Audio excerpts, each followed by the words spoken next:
pemasangan jambatan Bailey libatkan kawasan terputus hubungan.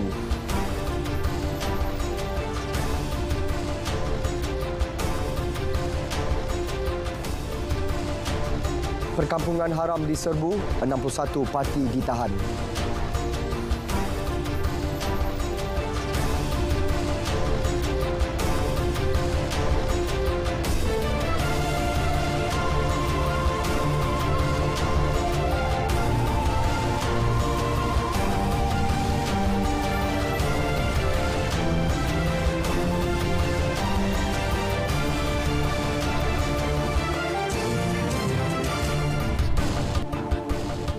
Assalamualaikum, salam Malaysia Madani. Edisi Sabtu 18 Mac 2023. Berita Wilayah membawakan laporan terkini seluruh negara. Saya Sahih Samsudin. Lintas langsung dari Sarawak, Sabah dan Selangor mengisi paparan hari ini. Terus setia sejam bersama Berita Wilayah.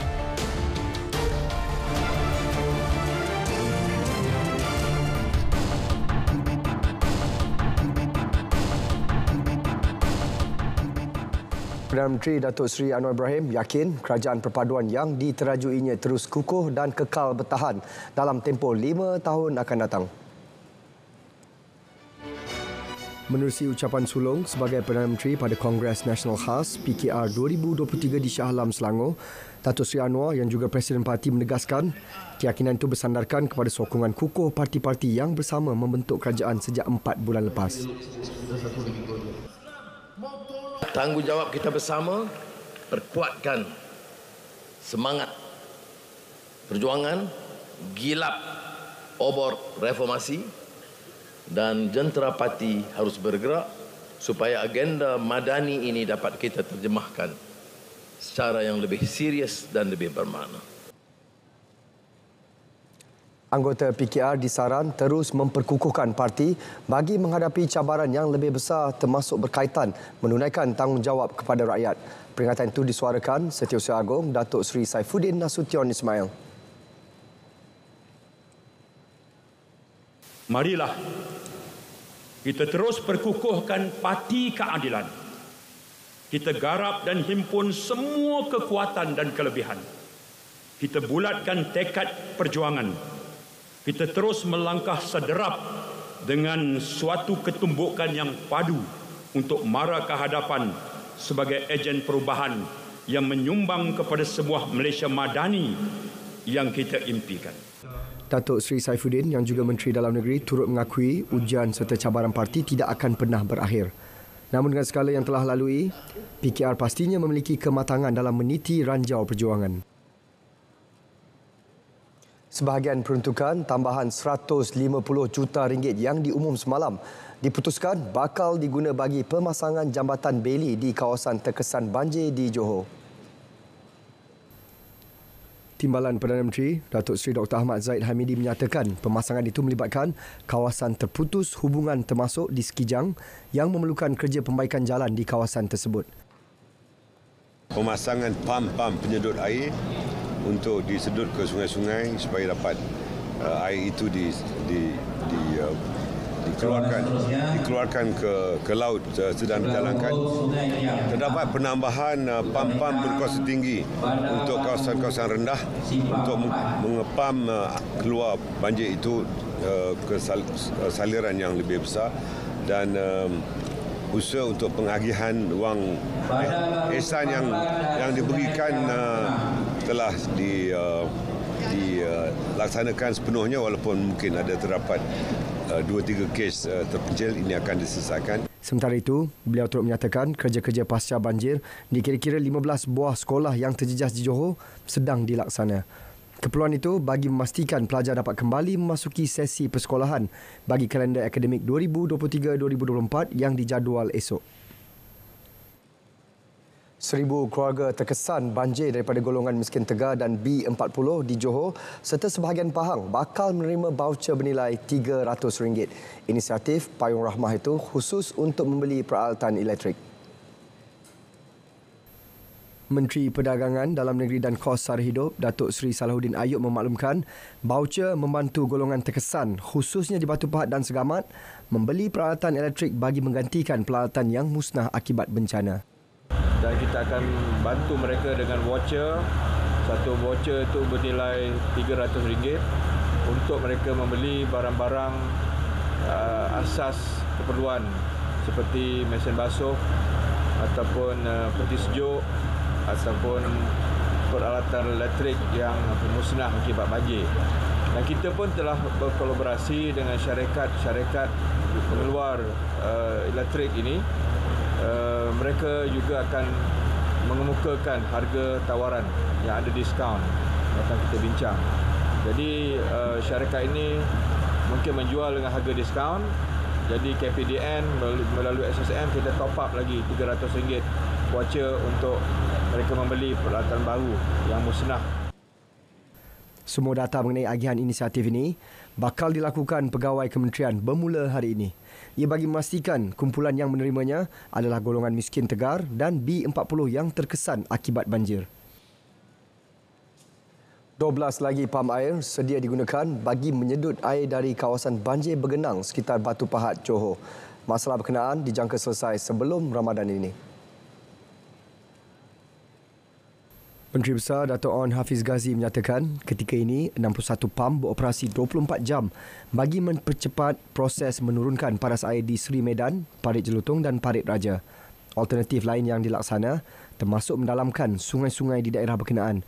Southern Volunteers turut melaksana misi pasca banjir selama 4 hari mulai esok dengan dijayakan 531 sukarelawan terdiri daripada PBT, NGO, belia dan badan korporat. Lebih 20,000 penduduk terkesan banjir di Johor masih berlindung di 77 pusat pemindahan sementara PPS setakat 4 petang. Seri Medan dekat Batu Pahat antara yang terjejas. Ketika ini, Pejabat Belia dan Sukan Daerah Batu Pahat mengambil inisiatif misi pasca banjir bagi membantu penduduk terkesan di lokaliti berkenaan. Wartawan Nur Azizah Rahman di Batu Pahat mempunyai perinciannya.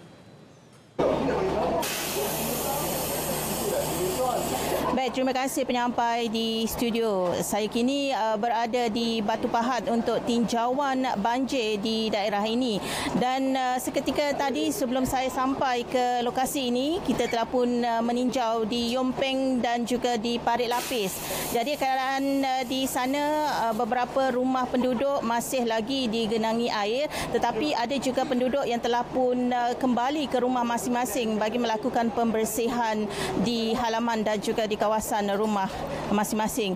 Dan pada hari ini saya sempat meninjau misi pasca banjir yang diadakan di daerah ini, dan bersama saya sekarang ini iaitu Ernie Nur Syahiza Muhammad Markasa, iaitu penolong pegawai belia dan sukan daerah Batu Pahat. Jadi Ernie, kita nak mengetahui mengenai misi pasca banjir yang telah pun yang sedang diadakan sekarang ini. Ernie. Okey, untuk misi pasca banjir Batu Pahat kali ini kita lebih tertumpu di kawasan Seri Medan. Seperti mana yang semua sedia maklum, Seri Medan ni kira tempat yang paling terkesan, lebih kurang 90% kampung tenggelam. So jadi kita datang dengan inisiatif Pejabat Belia dan Sukan daerah Batu Pahat, kita mengambil langkah untuk bekerjasama dengan Majlis Daerah Yompeng dan juga persatuan-persatuan belia yang terdiri daripada MAYC Kebangsaan yang datangnya daripada Pening dan Selatan, dan juga daripada Open University Batu Pahat dan juga Junior Chamber Batu Pahat. Bersama-sama dengan kita lah pada hari ini untuk membersihkan fasiliti awam. Kita lebih tertumpu kepada fasiliti awam memandangkan sekolah nak buka, bulan puasa nak dekat, dan dengan perayaan yang hampir tibalah. So jadi 4 fasiliti yang kita cater hari ini adalah di Sekolah Tadika Parit Bangas, 1 di Surau dekat Ar-Raudah Parit Bangas, dan di sini adalah di Taska Permata Kemas Sri Insyirah Sri Menanti dan juga sekolah agama di sebelah lah, yang kononnya yang dikatakan oleh guru besar telah pun diserang monyet ketika PPS berlaku hari itu. Jadi Cik Ernie boleh juga nyatakan kepada kita berapa ramai saya nampak pada hari ini, kalau tengok sekarang ni begitu ramai sukarelawan kita yang terlibat. Boleh nyatakan kepada kita secara keseluruhannya yang terlibat pada hari ini? Yang terlibat hari ini lebih kurang 100 orang sukarelawan. Kita combine-kan, tak kira umur, bangsa, ada juga daripada kaum Cina jugalah yang terlibat bersama kita pada hari ini. Dan saya difahamkan juga selain bersih kawasan fasiliti awam dan pada hari ini juga sukarelawan dari sukan ni ada juga menyediakan khidmat untuk membaiki motosikal ya Cik Ernie? Kita ada menyediakan khidmat menyelenggara kecil motosikal dan tukar minyak hitam motosikal di Sri Medan, iaitu kita tempatkan di Dewan Serbaguna Sri Medan sebanyak 200 buah motosikal yang kita tawarkan perkhidmatan penyelenggara secara percuma lah. Ini didatangkan khas daripada IKBN Jitra dan juga IKBN Cembung. Ya, terima kasih kita ucapkan kepada penolong pegawai beli dan sukan kanan daerah Batu Pahat iaitu Cik Ernie Nur Syahiza Muhammad Markasan telah pun menerangkan kepada kita bantuan iaitu misi pasca banjir yang dijalankan pada hari ini, dan apa yang kita harapkan juga keadaan cuaca cerah dan juga panas hari ini memungkinkan juga air banjir surut dengan sedia kala juga, dan penduduk-penduduk Citejas yang masih berada di PPS dapat pulang ke kediaman masing-masing. Baik, itu dulu laporan saya langsung dari Batu Pahat untuk perkembangan terkini banjir di Johor. Saya serahkan kembali kepada penyampai di studio. Silakan. Nur Azizah di Batu Pahat, terima kasih. Untuk laporan cuaca semasa seluruh negara, langsung ke Met Malaysia bersama pegawai Rashdam Amirul Ashraf Roslan. Assalamualaikum dan salam Malaysia Madani. Kita mulakan informasi cuaca pada petang ini dengan melihat kepada carta angin semasa. Dapat diperhatikan ketika ini, angin masih lagi bertiup dari timur laut menuju ke semenanjung Malaysia dengan kelajuan yang agak sederhana sekitar 20 hingga 30 km sejam. Oleh yang demikian, keadaan ini adalah amat sesuai untuk aktiviti menangkap ikan, bot-bot kecil dan perkapalan serta aktiviti pantai dan sukan laut. Baiklah, bagi tinjauan imej satelit pula dapat diperhatikan ketika ini, terdapat pembentukan kelompok awan hujan di kebanyakan bahagian di Sabah dan Sarawak, yang mana keadaan ini boleh membawa kepada kelembapan yang tinggi dan hujan yang berpanjangan di kawasan-kawasan berkenaan. Hal ini dapat kita perhatikan dengan lebih jelas lagi di mana buat waktu ini, hujan kini sedang berlaku di 1-2 tempat melibatkan kawasan di sekitar Pahang, Selangor, Negeri Sembilan, Melaka dan juga Johor. Keadaan hujan yang sedang berlaku ketika ini dijangka akan beransur pulih menjelang awal malam nanti. Manakala di Sabah dan Sarawak pula dapat diperhatikan ketika ini, hujan lebat kini sedang berlaku di 1-2 tempat melibatkan bahagian pedalaman di Sabah, termasuklah di sekitar bahagian Limbang, Kapit, Bintulu, Mukah, Sibu, Betong dan juga Kuching. Keadaan hujan yang sedang berlaku ketika ini dijangka boleh berlanjutan sehingga ke tengah malam nanti. Oleh yang demikian, dinasihatkan kepada penduduk di kawasan yang terlibat agar sentiasa waspada dan mendapatkan informasi cuaca yang terkini dari semasa ke semasa. Baiklah, sekian sahaja informasi cuaca pada petang ini. Sebelum berpisah, kita ikuti tinjauan cuaca bagi bandar-bandar utama di Malaysia. Sekian, Assalamualaikum dan salam Malaysia Madani.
Sebuah perkampungan haram di kawasan ladang kelapa sawit dekat Taman Perindustrian Air Hitam Kelang, Selangor diserbu Jabatan Imigresen.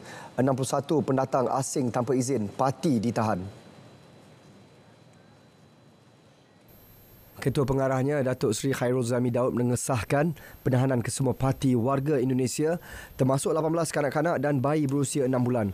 Hasil risikan mendapati perkampungan ini wujud sejak 6 tahun lepas dengan menempatkan 30 hingga 40 rumah lengkap bekalan elektrik dan air.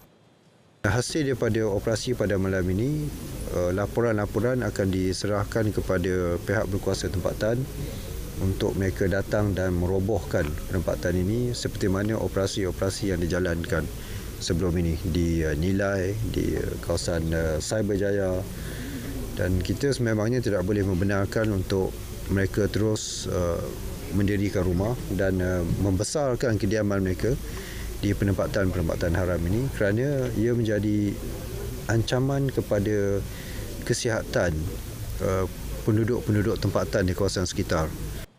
Berdasarkan semakan, kesemua parti terbabit tidak mempunyai dokumen perjalanan yang sah dan 7 daripada mereka memiliki surat perjalanan laksana paspor SPLP yang dikeluarkan Kedutaan Indonesia untuk pulang ke negara mereka ketika pandemik COVID-19. Kes disiasat mengikut Seksyen 6-1-C Akta Imigresen 1959-63.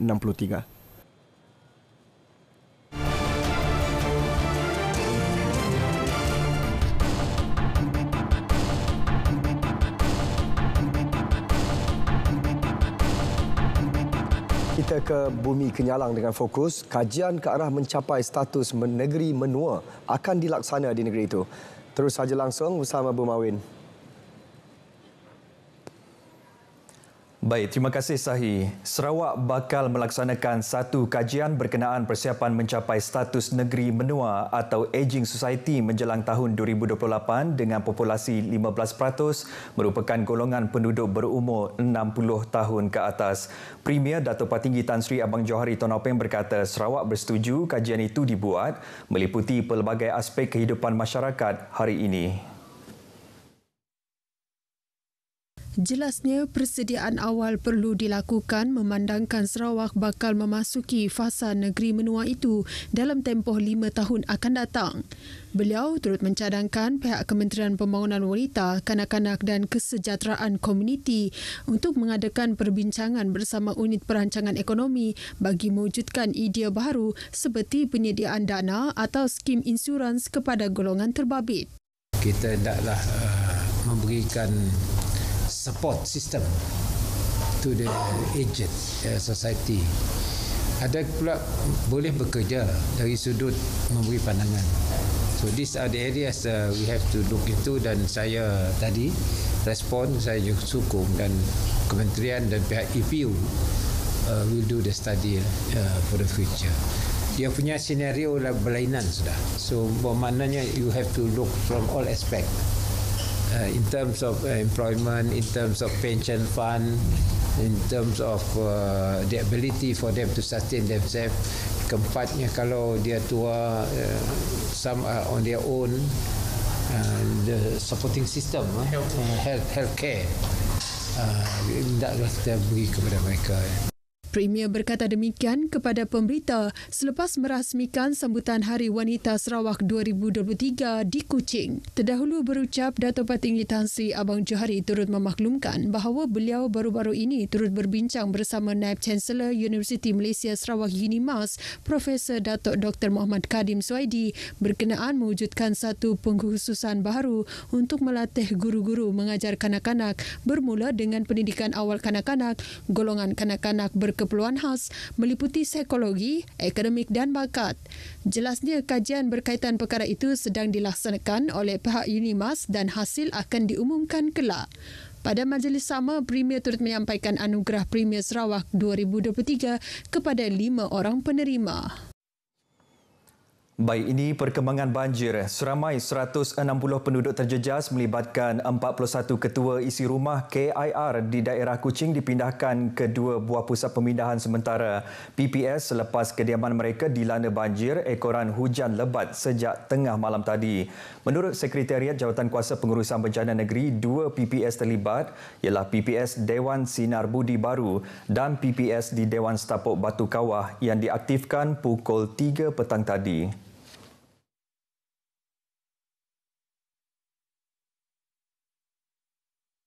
...112 orang dari 25 KIR yang merupakan penduduk kampung Sinar Budi Baru.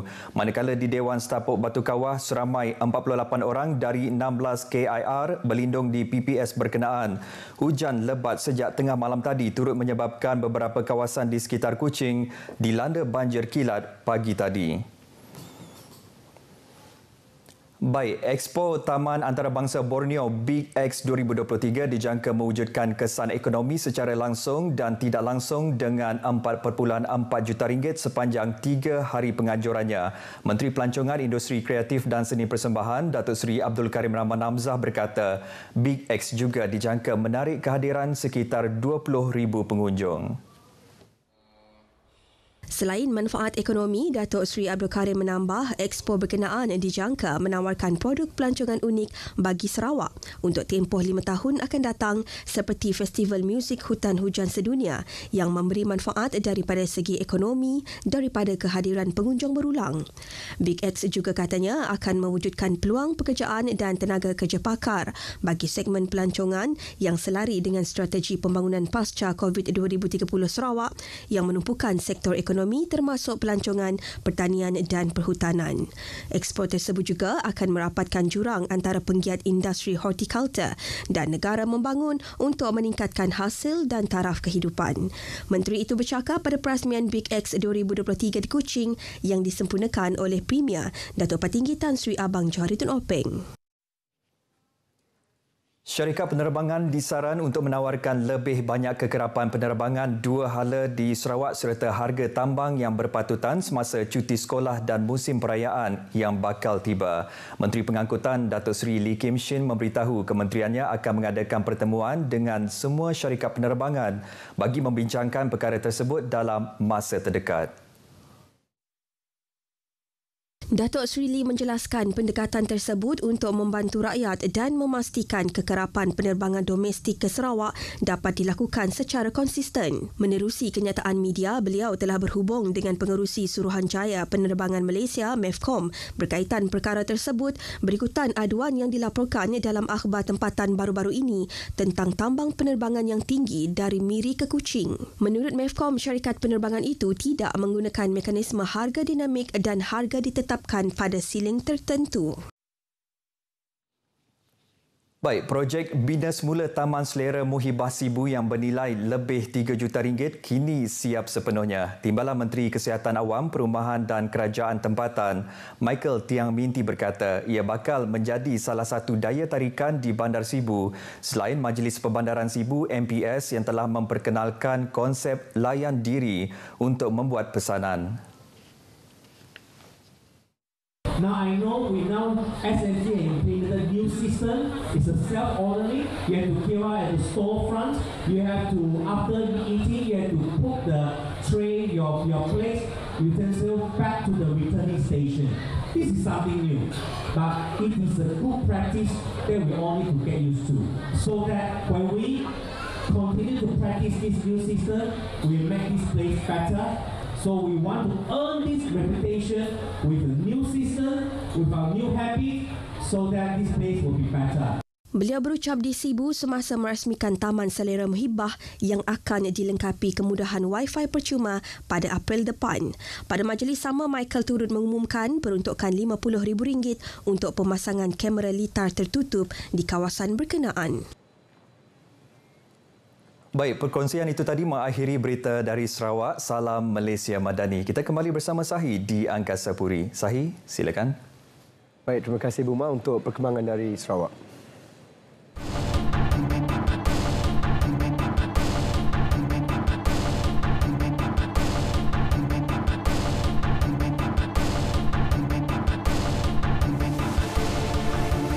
pembiayaan usahawan tamu, Tekun Nasional selalu peruntukan RM5 juta antara fokus negeri di bawah bayu.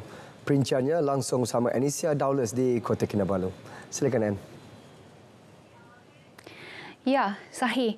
Tekun Nasional memperuntukkan RM5 juta untuk disalurkan kepada usahawan pasar tamu di bawah skim pembiayaan usahawan tamu SPUT. Menurut Menteri Pembangunan Usahawan dan Koperasi KUSKOP, Datuk Iwan Benedict, 1,000 usahawan dijangka mendapat manfaat skim itu yang menyediakan pembiayaan hingga RM5,000. Beliau yang juga ahli Parlimen Penampang menjelaskan SPUT ialah pembiayaan mikro berkumpulan bagi usahawan pasar tamu meningkatkan pendapatan dan taraf sosioekonomi khususnya di Sabah dan Sarawak.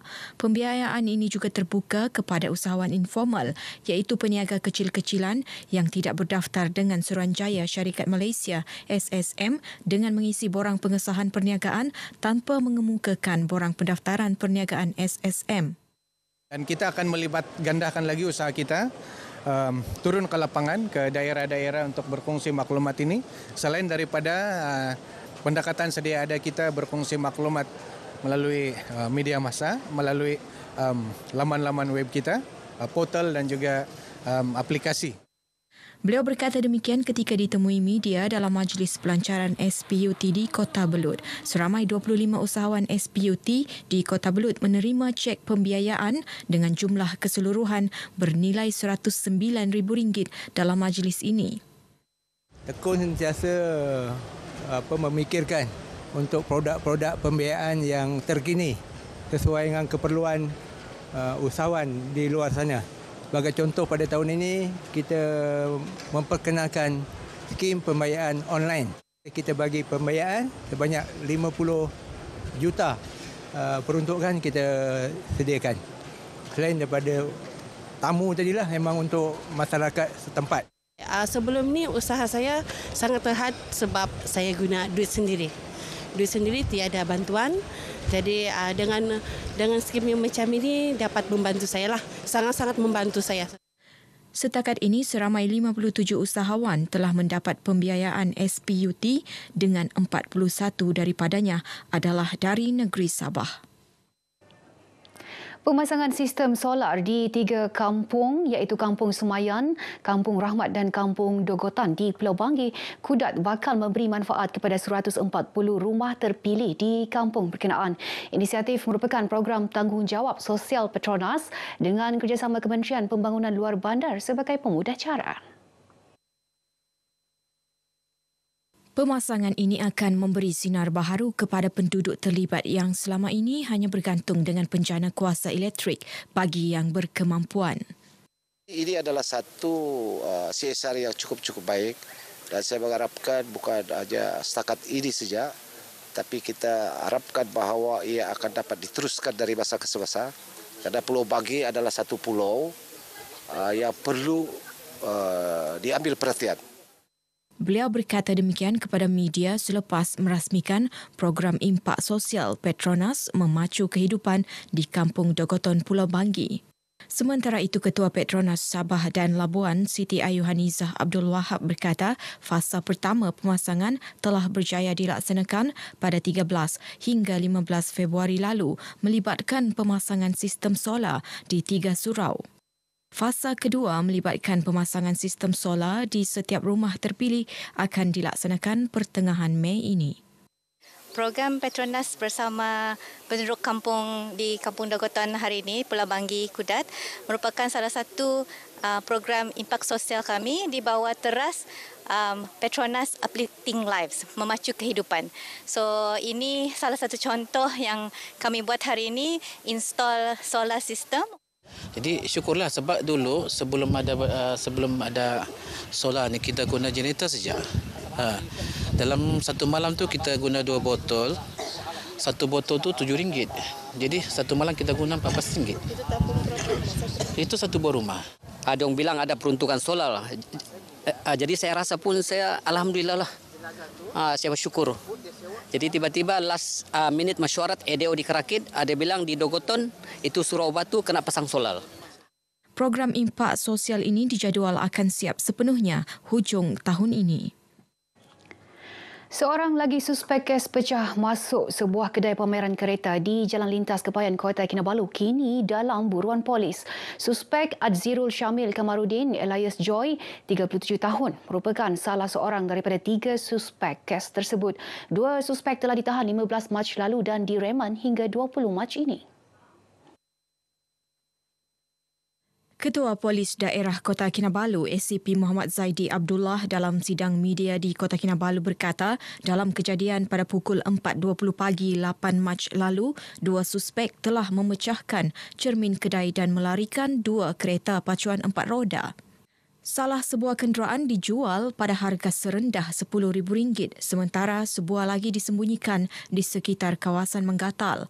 Ketiga-tiga suspek mempunyai 18 atau 19 rekod jenayah lampau membabitkan kes dadah, pecah rumah dan curi.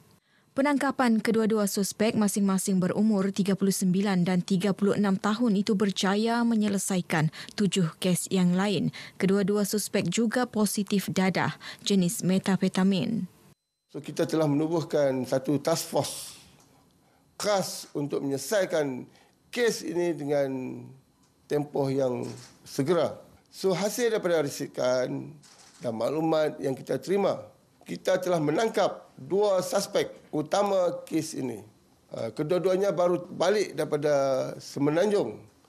Dan kedua-duanya juga pernah dikenakan pengawasan polis di negeri Perak dan di negeri Pulau Pinang. Kes disiasat mengikut Seksyen 457-379A Kanun Kesiksaan. Kerugian kes dianggarkan sebanyak RM360,000. ACP Muhammad Zaidi turut meminta orang awam agar tidak membuat pembelian aset mahal pada harga yang terlalu rendah. Sebaliknya, diminta melaporkan kepada pihak polis jika menimbulkan kecurigaan. Orang ramai yang mempunyai maklumat mengenai suspek yang diburu boleh menghubungi pegawai kes iaitu Ridwan Abdullah di talian tertera. Skim rondaan sukarela SRS yang dilaksana menerusi kawasan rukun tetangga KRT menjadi antara medium memupuk kesedaran masyarakat kepentingan menjaga keselamatan kawasan kediaman. Pembantu Menteri Pembangunan Perindustrian dan Keusahawanan Datuk Andi Muhammad Suryandi Bandi berkata, dalam masa sama SRS mewujudkan suasana harmoni dalam kawasan komuniti dan mencegah jenayah. Program ini ternyata memberikan impak yang baik dan kesan yang baik kepada masyarakat, dan keterlibatan polis dan juga AADK sangat penting. Dan kita harapkan semua pihak memberikan kerjasama kepada program ini kerana ia ternyata memberikan kesan yang baik dan juga memberikan satu suasana ataupun satu persekitaran yang kondusiflah untuk masyarakat setempat. Beliau yang juga adun Tanjung Batu dan ahli Parlimen Kalabakan berkata demikian kepada pemberita selepas merasmikan program Gerak Rahmah 2023 Jom Ronda SRS peringkat daerah Tawau di pos SRS Taman Semarak Jaya Tawau. Sementara itu, Datuk Muhammad Suryadi memaklumkan pihaknya bercadang mewujudkan lebih banyak KRT di Parlimen Kalabakan yang ketika ini mempunyai 33 KRT aktif. Baik, sekian perkembangan dari Sabah. Berita seterusnya kembali bersama Sahi. Sahi, silakan. Baik, Anne, terima kasih.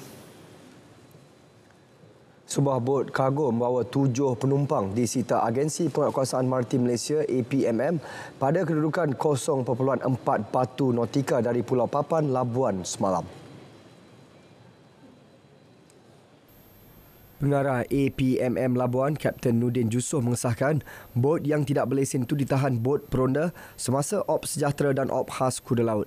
Pemeriksaan lanjut mendapati bot kargo itu melakukan kesalahan di bawah lesen perkapalan dalam negeri DSL kerana membawa penumpang tanpa lesen.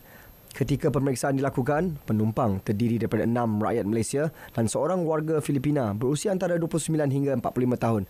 Menaiki bot yang dikenalikan Tekong berumur 33 tahun yang gagal mengemukakan lesen sah untuk membawa penumpang. Tekong dan semua penumpang dibawa ke JT APMM di Patau-Patau dan dibebaskan pada hari sama. Dalam kes berasingan, 3 nelayan berjaya diselamatkan selepas bot mereka karam akibat kebocoran dan cuaca buruk di perairan Tanjung Kubung. Salam Assalamualaikum, salam Malaysia Madani, Kanta 744. Sejak awal pagi tadi, operasi menghantar bantuan makanan dan cuaca yang cerah pada hari ini untuk melakukan pemantauan dari udara. Ramai 61 orang mangsa telah berjaya diselamatkan. Lagi mangsa ditemui meninggal dunia dalam kejadian tanah runtuh di Patang Kali. 4 mangsa telah dibawa keluar, manakala baki 2 lagi mangsa. Seorang pengarah syarikat bergelar datuk dihadapkan ke mahkamah atas tuduhan rasuah RM6 juta. Ia didakwa menawarkan suapan kepada seorang pegawai daerah sebagai dorongan memperoleh tender. Korban akibat gempa bumi Turki dan Syria.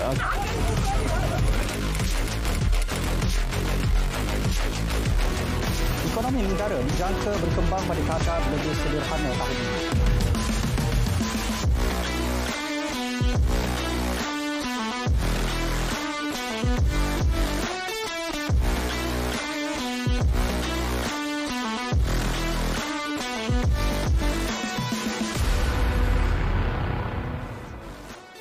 Baik, Kanta 744 berakhir di sini. Ikuti berita perdana selepas ini untuk paparan berita komprehensif. Saya Syarul Islam.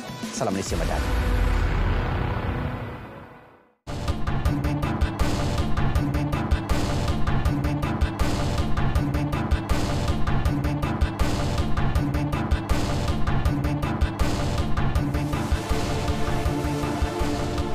Permohonan serta kelulusan kuota pekerja asing ditangguhkan bermula hari ini sehingga ke satu tarikh yang dimaklumkan kelak. Mengumumkan perkara itu, Menteri Sumber Manusia V. Sivakumar menerusi kenyataan menjelaskan penangguhan bagi memastikan majikan yang telah diberi kelulusan kuota membuat perancangan untuk kemasukan segera pekerja asing yang diperlukan. Setakat 14 Mac lepas, Kementerian Sumber Manusia telah meluluskan 995,396 kuota penggajian pekerja asing melibatkan sektor pembinaan, perkhidmatan, perkilangan, pelarangan, pelombongan dan pengkuarian serta sektor pertanian. Jumlah kelulusan kuota telah mengambil kira permohonan kuota pekerja asing yang diproses secara biasa dan menerusi pelan kelonggaran penggajian pekerja asing. Kelulusan setakat ini jangka dapat memenuhi keperluan guna tenaga asing oleh industri termasuk sektor kritikal. Beliau juga menyarankan semua majikan yang telah diluluskan kuota pekerja asing untuk menyegerakan proses kemasukan pekerja dalam tempoh masa ini. Angka kemasukan pekerja asing adalah masih rendah berbanding jumlah kuota yang telah diluluskan kementerian. Untuk laporan dari Selangor, terus saja bersama Samsia Samsi. Silakan. Baik, terima kasih Syahi. Tengku Pemaisuri Selangor, Tengku Pemaisuri Nur Rashikin berkenan merasmikan Taman Kucing Cyberjaya di Taman Tasik Cyberjaya. Keberangkatan tiba baginda diiringi Esko Kerajaan Tempatan Selangor Eng Zihan dan Yang di-Pertua Majlis Perbandaran Sepang MP Sepang Dato' Abdul Hamid Hussein. Tengku Pemaisuri turut berkenan mengunjungi Taman Kucing Cyberjaya selepas selesai merasmikan taman ini. Taman kucing ini dibina MP Sepang bagi memberi perlindungan kepada kucing-kucing terbiar di daerah Sepang. Taman ini akan menempatkan kucing-kucing yang kita dapat daripada jalanan. Kalau kita lihat di mana-mana kita pergi, di Medan Selera, di pasar ataupun di kawasan-kawasan kedai, restoran dan sebagainya, terdapat kucing-kucing yang tidak ada pemilik ataupun tidak ada tuan dan dia survival untuk mencari makan dan hidup tanpa tempat dan sebagainya lah. Mula dibuka Februari lepas, taman ini mampu memuatkan kira-kira 300 kucing dalam satu masa, dilengkapi pejabat, klinik, ruang istirahat termasuk unit rawatan rapi, unit pemulihan dan unit rawatan ibu dan anak kucing. Biasiswa sehingga RM250,000 disediakan kerajaan negeri kepada 30 belia terawal yang layak mengikuti kursus teknikal dan latihan vokasional TVET di Akademi KASAM mulai bulan depan. Kerjasama itu bagi mempertingkat kualiti industri TVET di Selangor khususnya.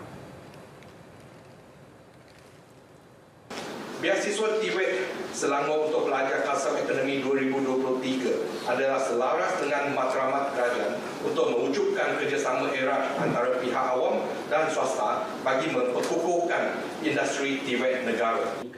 Esko Kerajaan Tempatan dan Pengangkutan Awam Negeri Eng Zihan ketika membaca teks ucapan Menteri Besar Datuk Seri Amiruddin Syari menyatakan biasiswa ditawarkan kepada warga negara Malaysia berusia 18 hingga 40 tahun, anak Selangor atau menetap di negeri ini melebihi 5 tahun. Syarat lain yang melayakkan permohonan mereka termasuk purata pendapatan isi rumah tidak melebihi RM40,000, tidak bekerja dan tiada pendapatan tetap. 2 tapak bazar Ramadan khas disediakan kerajaan negeri menerusi Yayasan Hijrah Selangor bagi membantu peniaga yang mendapat pembiayaan di bawah agensi berkenaan. Setakat ini 60 peniaga telah berdaftar merangkumi 22 peniaga di tapak Seksyen 7 dan 40 peniaga di Seksyen U3 Shah Alam. Ya, Plex ini adalah satu platform atas talian yang nanti insya-Allah dalam masa peniaga-peniaga berniaga nanti kita akan bantu juga peniaga untuk mendaftarkan perniagaan di atas talian. Ya, maknanya ada 2 tambah nilai di sini. Satu, kita akan dapat perkakasan yang akan memudahkan perniagaan, iaitu bayaran secara tanpa tunai, ini semua pakai cashless lah, ya, pakai pada scan dan sebagainya, kan, pakai card touch dan sebagainya. Dan yang keduanya, anda juga nanti akan dibantu oleh Plex untuk mendaftarkan perniagaan anda. Beliau turut memaklumkan peniaga di bawah Hijrah Selangor yang masih tidak mempunyai tapak niaga Bazar Ramadan boleh cuba mendapatkan baki slot tapak niaga di Seksyen U3 dengan memohon kepada agensi itu sebelum 1 Ramadan ini. Hijrah Selangor turut bekerjasama dengan BIS Fintech Sdn Bhd Bayarlah yang menyediakan peranti tanpa tunai untuk digunakan para peniaga di tapak-tapak Bazar Ramadan Hijrah Selangor. Sehubungan itu, pengunjung bazar boleh menggunakan kod QR Bayarlah bagi kemudahan transaksi yang cepat dan mudah. Program Kasihku Zakat Selangor terus membantu keluarga asnaf, fakir dan miskin di negeri ini. Ramadan kali ini juga lebih bermakna buat 3 keluarga yang menerima bantuan pembinaan rumah baharu. Ketua Divisyen Kumpulan LZS Muhammad Fikri Naim Harun memaklumkan bantuan hasil sumbangan Central Sugar Refinery. Mereka bina 3 buah rumah di kawasan Kuala Langat ni, yang mana sebuah rumah bernilai ataupun kosnya lebih kurang RM93,000. Jadi keseluruhan untuk 3 buah rumah yang dibina untuk asnaf di sini bernilai lebih kurang RM279,000. Yang mana setiap sebuah rumah yang kita bina adalah lebih kurang 980 kaki persegi dengan 3 buah bilik dan 2 bilik air. Simbolik penyerahan replika kunci disempurnakan Ketua Pegawai Eksekutif CSR Muhammad Zuki Wan Abdullah kepada seorang penerima Nur Hisham Paimin dengan disaksikan pengerusi LZS Tan Sri Said Anwar Jamalulail di Kampung Medan Teluk Panglima Garang, Kuala Langat. Kami mengucapkan terima kasih kepada pembayar zakat negeri Selangor dan manusia asal yang menaji rumah kami ini. Kami mohon ribuan terima kasih. Semoga kalian mendapat rahmat Allah Subhanahu Wa Taala. Pada majlis sama, LZS turut menyampaikan bantuan baik pulih rumah kepada 4 keluarga asnaf di Kuala Langat melibatkan agihan zakat sebanyak RM120,441. Pusat Dialisis Majlis Agama Islam Selangor PDM Cawangan Bukit Jelutong di Masjid Tunku Ampuan Jemaah di Shah Alam menjadi pusat dialisis pertama kendalian Majlis Agama Islam di negara ini, menerima akreditasi penuh Persatuan Kualiti Kesihatan Malaysia MSQH. Pencapaian perakuan terhadap PDM itu menerusi piawai kualiti perkhidmatan dan keselamatan penjagaan kesihatan.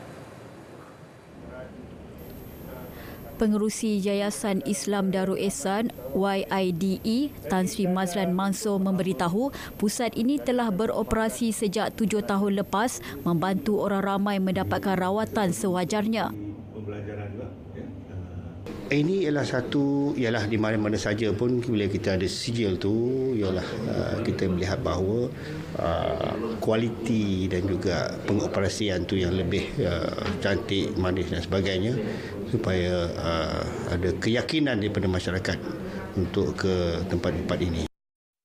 Pengiktirafan berkuat kuasa untuk tempoh 4 tahun ini permulaan kepada operasi PDM untuk mencapai Plan Strategik YIDE 2021 hingga 2025 bagi menyediakan perkhidmatan kesihatan yang berkualiti terutama dalam dialisis.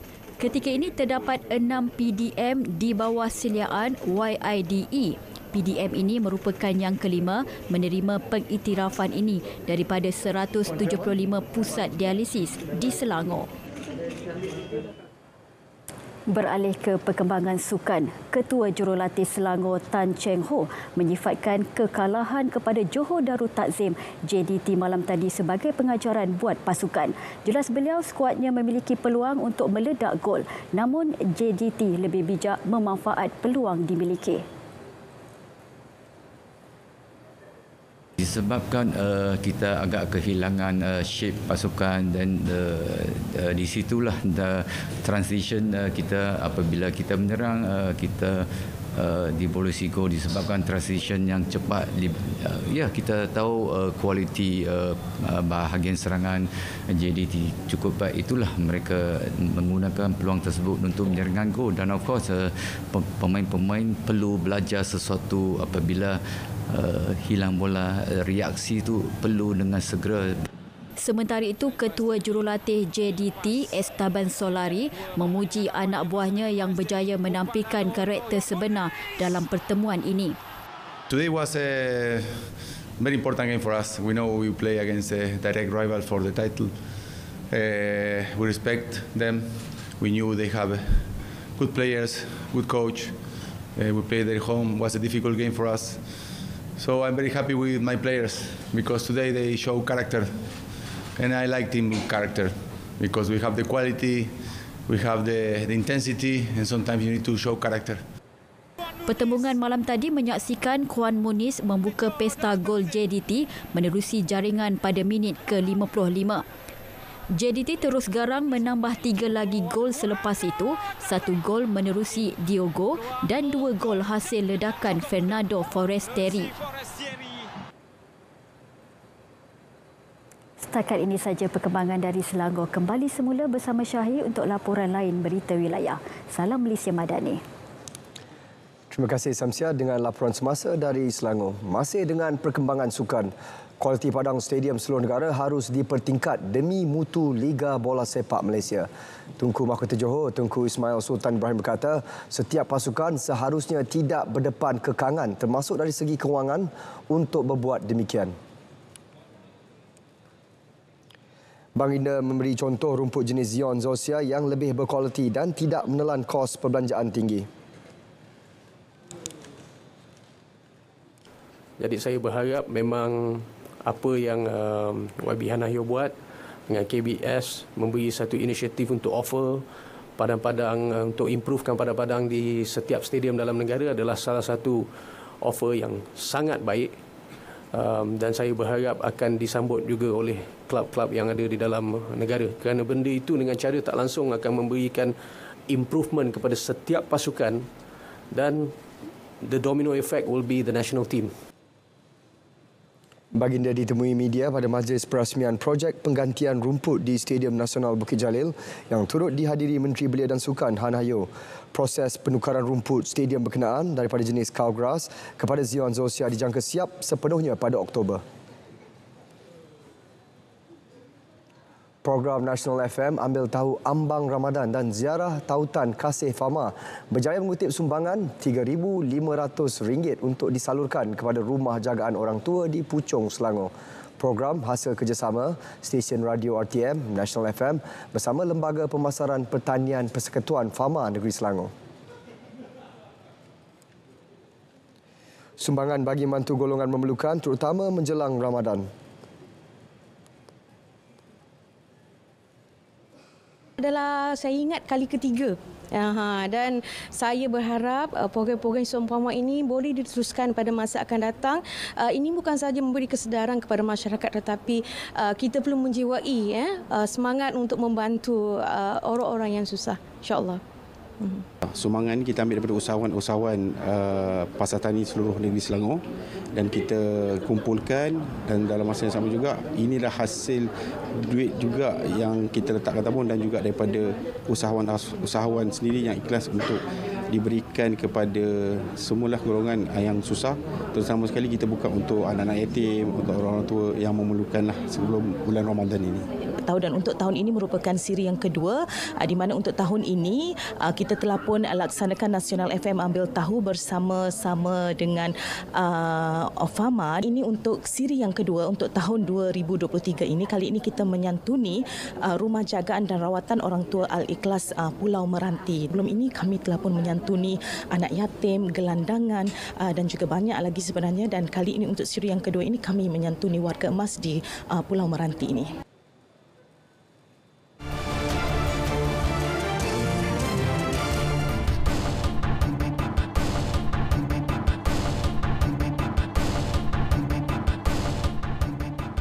Penganjuran program Most All-Female Bands Performing Simultaneously in an Event membolehkan stesen radio Negeri FM buat julung kalinya mencetak nama dalam Malaysia Book of Records MBOR.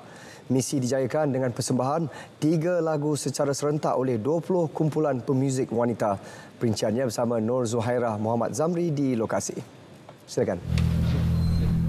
Baik, terima kasih. Saya kini berada di dataran Teluk Kemang, Port Dickson bagi persediaan program Most All-Female Band Performing Simultaneously in an Event, iaitu satu program anjuran Negeri FM dengan kerjasama kerajaan negeri bagi dalam misi mengukir nama dan mencipta rekod kebangsaan dalam The Malaysian Book of Record. Jadi untuk berkongsi lebih lanjut mengenainya, bersama saya hari ini Pengarah Jabatan Penyiaran Negeri Sembilan, Encik Kamal Roslim. Baik, Encik Kamal, mungkin Encik Kamal boleh kongsikan keunikan program pada hari ini kepada orang ramai. Okey, terlebih dahulu saya ingin mengucapkan ribuan terima kasih kepada Datuk Seri Aminuddin Harun, Menteri Besar Negeri Sembilan, kerana dengan daya usaha dan kerjasama daripada Kerajaan Negeri Sembilan, maka lahirlah program Most All Female Bands Performing Simultaneously an Event. Program ini telah dirangka dan dirancang pada tahun lepas, di mana kami akan membuat satu sambutan sempena Hari Wanita pada 8 Mac yang lalu. Ini adalah julung-julung kali diadakan di Negeri Sembilan dan julung-julung kalinya diadakan oleh Negeri FM. Jadi program ini sebenarnya mendapat kerjasama daripada banyak pihak, di mana kami menggabungkan sebanyak 20 band atau kumpulan wanita untuk bersama-sama di dalam program ini, di mana kita ada drum, kita ada gitaris dan pelbagai lagi alat muzik yang lain. Kita sebenarnya nak memperkayakan, nak merancakkan industri kreatif negara, di mana kumpulan wanita kalau kita lihat memang jarang kita nampak sebagai satu grup. Kali ini kita gabungkan semua, bukan sahaja daripada Negeri Sembilan, sebenarnya kita gabungkan satu Malaysia, di mana Negeri Sembilan bukan sahaja menjadi destinasi pelancongan dengan pantai, dengan alam semula jadi, tapi kita ingin merancangkan industri muzik untuk menjadikan salah satu ikon di Port Dickson ini.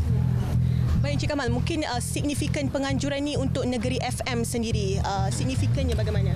Okey, kalau kita lihat Negeri FM banyak menganjurkan program-program impak tinggi. Jadi ini adalah salah satu program bagi tahun ini. Dia merupakan permulaan program untuk Negeri FM, di mana pada kali ini inilah program yang kita buat, kerana ada 2-3 lagi program yang kita akan buat sepanjang tahun ini. Kita ingin memperkenalkan Negeri FM bukan sahaja di Negeri Sembilan, tapi kita ingin memperkenalkan Negeri FM di seluruh Malaysia. Di samping itu juga kita nak memperkenalkan DJ-DJ kita, sebab kita lihat banyak DJ-DJ daripada Negeri FM yang bukan saja ke udara di radio, tapi ke udara juga di TV, sebab kita ada beberapa personality yang telah kita bawa ke hadapan untuk program TV pula. Jadi kalau kita lihat dari segi Negeri FM, kita lihat perkembangan drastik yang kita nampak dari segi kemajuan dan juga perubahan yang kita buat di Negeri FM. Baik, terima kasih Encik Kamal di atas perkongsian. Jadi kepada penduduk di sekitar Teluk Kemang Port Dickson ini, anda boleh datang beramai-ramai ke dataran Teluk Kemang yang dijadualkan bakal berlangsung pada jam 9 malam ini. Jadi saya kira sekian sahaja perkongsian dari dataran Teluk Kemang Port Dickson bagi program Most All Female Bands Performing Simultaneously in an Event. Kita kembali ke Angkasa Puri, Kota Media. Terima kasih. Terima kasih Zuhaira.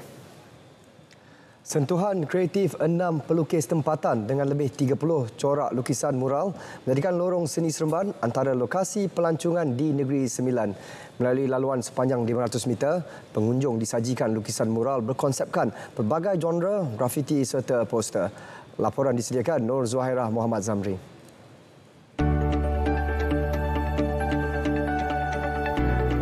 Dalam usaha menarik lebih ramai pelancong ke negeri ini, khususnya Bandaraya Seremban, Majlis Bandaraya Seremban MBS mengambil inisiatif untuk mewujudkan lorong seni sepanjang 500 meter sebagai daya tarikan untuk pengunjung datang ke sini. Selain lukisan bermotif keunikan adat Negeri Sembilan, pengunjung juga boleh melihat wajah-wajah penyanyi terkenal tanah air seperti Allahyarham Sudirman Haji Arsyad dan Ellie Katz. Lorong seni Seremban ini juga membawa pengenalan identiti Negeri Sembilan menerusi lukisan mural.